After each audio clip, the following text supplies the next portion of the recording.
Hello and welcome to the Power Your Advice podcast. The Power Your Advice podcast is designed to bring financial advisors new ideas, why those ideas should be considered, and how to implement them into your business. This podcast is brought to you by Advisorpedia, the best place for advisors to grow their minds and businesses. And now, please join your host, Doug Heikkinen.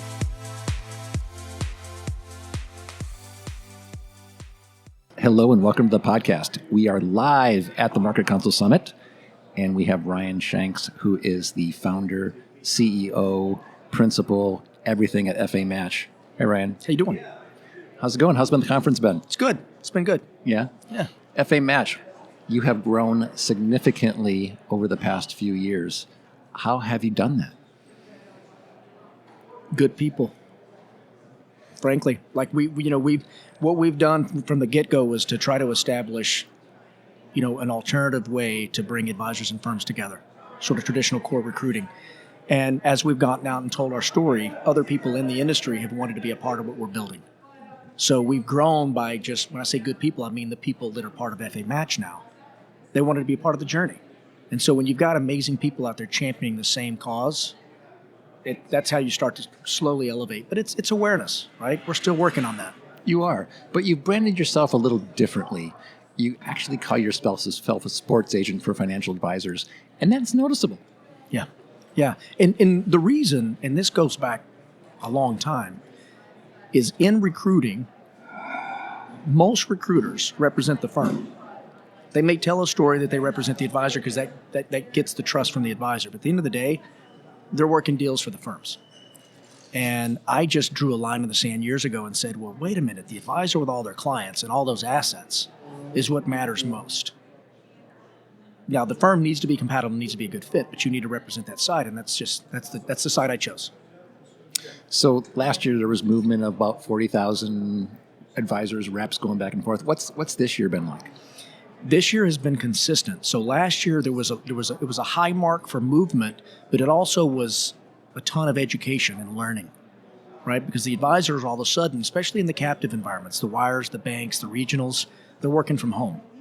So they were able to engage and learn a lot more without being concerned about privacy, right? So they're at home, they can talk to another firm. And so a lot of them gain a lot of knowledge, and with that knowledge, it's led into movement this year. So, what ends up happening is you've got to build up that momentum. You're not going to find an advisor that wants to move tomorrow, and you happen to have a conversation today, right? And so that's part of what we're seeing is that the education is much broader. But what surprised me is so many moved because it seems like that's a face-to-face meeting, at least the last one, and they did it without doing that. Well, Zoom. I mean, that's really what it is, right? Zoom has created that virtual face-to-face. And it's let people have that comfort level. And firms have adapted to where they're doing home office visits that normally would be flying you in and entertaining you and taking you out to dinner and meeting the team. They're now setting that up in 2, 3, 4 hour blocks to meet the different people in the firm, all virtually. Yeah, but I buy that. But you and I have done a podcast over Zoom, but it's much different than what we're doing right now face-to-face. And that just, you can't beat that. You can't beat that. But the industry has had to adapt to the scenario that played itself out with COVID. But moving such a big deal, don't you want that last step of seeing somebody and fist bumping or shaking their hand or sanitizing? You do, and some folks are doing it. Yeah. And even during COVID, they would do it, but it was isolated. But I mean, listen, there's so much uncomfortability with getting together in person last year. Yeah. You didn't know. Yeah. Right? Now we're back to that.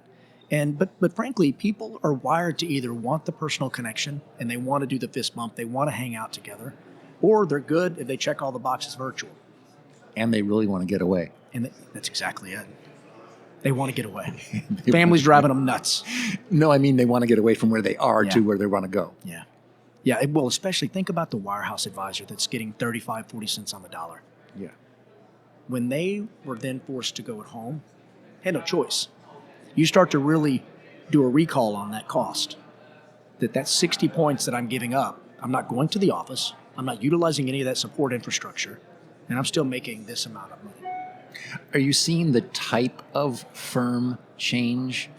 Are they bigger? Are they still small people, are there more wirehouses, or is it still the mix is pretty much the same of people that are moving? It's the same. Yeah, I mean, so we're dealing with advisors that are, they're leaving an RIA where they don't have portability of the assets, but they may be looking for equity, right? As well as really large multi-billion-dollar teams that are wanting to get out of the wirehouse and launch their own company. So it's very diverse. And then on the succession side, we're dealing with a lot of advisors there that they still love the business, they're still healthy, but they recognize it's their responsibility to put something in place.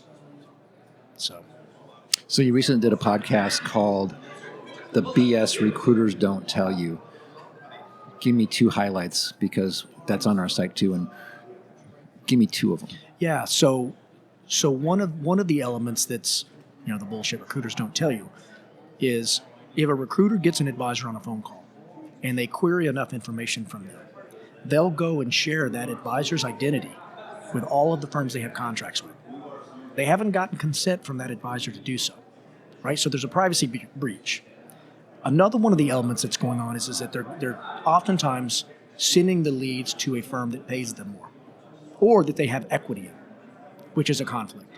And there's nothing wrong with being paid more or having equity if it's fully disclosed, but they're not telling the advisor. And that's a problem. What else? That's it, man. It's good to see you. It's good to be here in person.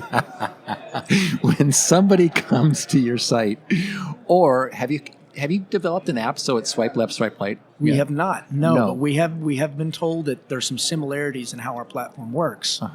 That's just like that. Yeah. So when an advisor comes to your platform and they're scared about moving, it's secure. Nobody's going to know. Nobody's going to know. They're in complete control. The only way someone will know who they are is if they send or accept a connection request. So they're in the driver's seat. Let's talk about succession. Who's leaving? And I don't think it's the older advisors. I think they're hanging on and they want to stay because they're living longer. They're drinking green shakes, and they don't want to go. Yeah. No, this is a great business to be in. And these advisors that have been in this business for a long time, those clients become friends. They go to one another's kids' weddings, right? Like that's what ends up happening. So you're monetizing friendships over time. And for you to unwind from that is really difficult, right? Because you love what you do, you love who you're doing it with, but the truth is there's no guarantee in terms of when your day is going to come, right? And it's the advisor's responsibility to put a plan in place, even if you want to stay in the business. So we have a client right now that's 70, he's in really great health. He wants to continue to stay in the business, but we're helping him to figure out who the successor should be, and then he can continue to stay involved there however long. What are you hearing about ESG and crypto?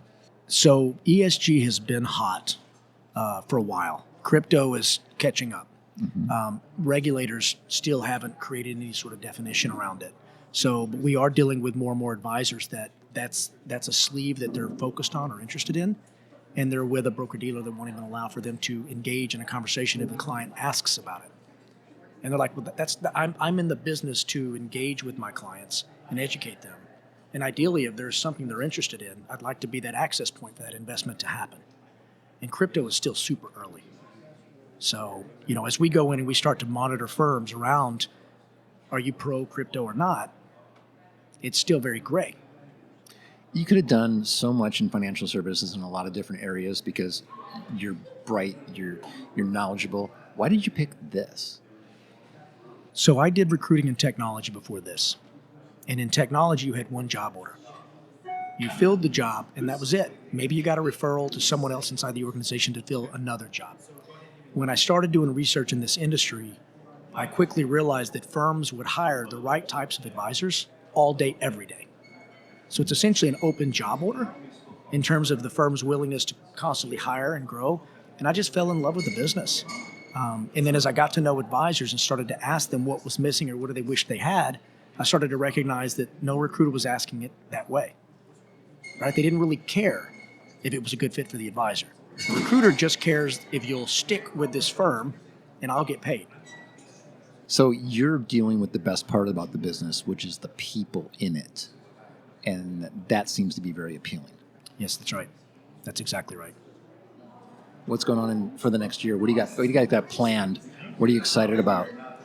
We're excited. We have been planting a lot of seeds And that is starting to materialize. So we're really excited about next year, some of the engagements that we have going on, some of the value that we're adding to both sides of the fence. We're contemplating if we want to do a conference in the future. That's a big deal. It's hard, but hard business. It's a hard business, and it's kind of like podcasting. Like, if you're going to do it, make it special, make it unique. So, but we'll grow the team in terms of coming across good people. And what's exciting for you? My family. We're rolling into the holidays. My wife's here with me in Miami. We're going to go away with the kids. We're going to do ice fishing. We're going to do snowmobiling and ice fishing. Yeah. So we're going to. Sounds great. Yeah. Ryan, thanks so much for being with us today. So how do people get in touch with you? Ryan at famatch.com. All right. Thanks so much. Thank you. For everybody at Advisorpedia, our producer, Jakey Beard, this is Doug Heikkinen. Thanks for joining us.